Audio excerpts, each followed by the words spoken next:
With the building of the ship underway, Director of Construction Tom Vosmer explains what he hopes to learn from the project. Not just about how the boat was built, but also how it sailed and handled. We will be looking at how the original ship was made and trying to recreate as closely as possible we can that kind of ship with the same sorts of materials and to some degree the same techniques.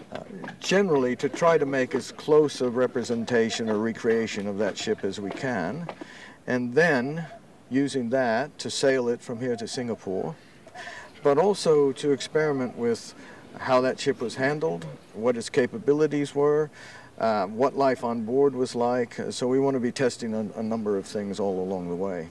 The boat is based on a wreck found off Indonesia. This wreck is of special interest, not only because of its age, but also because of how closely some elements of its construction resemble how boats have been sewn together in this part of the world until very recently. Because there were some features that were so close to what was being used here only, say, 20 years ago, that it was remarkable. And so we have this very special ship, the only one of its kind, also the oldest one ever discovered in those waters. At the same time, the ship has some very unusual features. For example, the rope used is not what anyone would have expected. Some of it that we saw from the original wreck appeared not to be what the normal cordage used for this is, which is normally koi or coconut rope. But we thought it might be hibiscus, but we were never able to identify it because it just turned to mush under the microscope, so we couldn't really tell.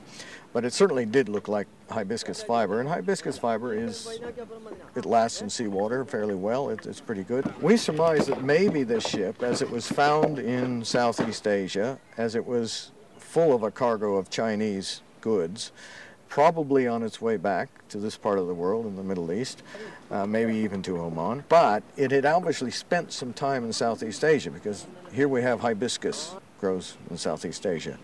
And perhaps it was resown in Southeast Asia with hibiscus, because they don't have coconut.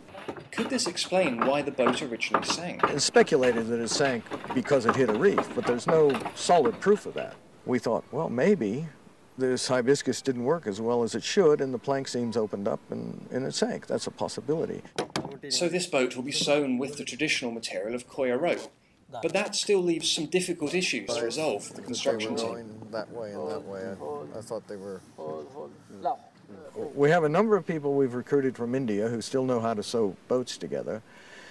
The problem is the stitching pattern on this particular boat, the original shipwreck, is different from their usual one. And already these guys are here saying, hey, we want to use our original, the one we're used to. And we said, no, you can't use that. We want the original one. So we will have to work out, we'll have to teach them how that particular stitch was made. And they're catching on really quickly, actually.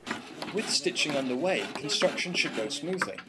But there will be many more tricky decisions and discoveries to be made about the ship. And then our boat is finished here, so that maybe... Yes. I think it'll just have to curve up with the keel to there.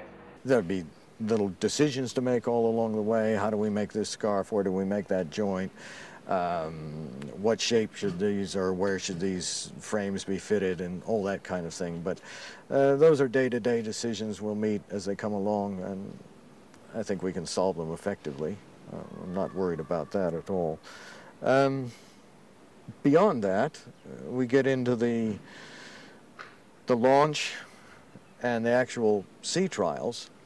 That will be a challenge, because just like nobody's built one of these boats in 1100 years, no one has sailed one either.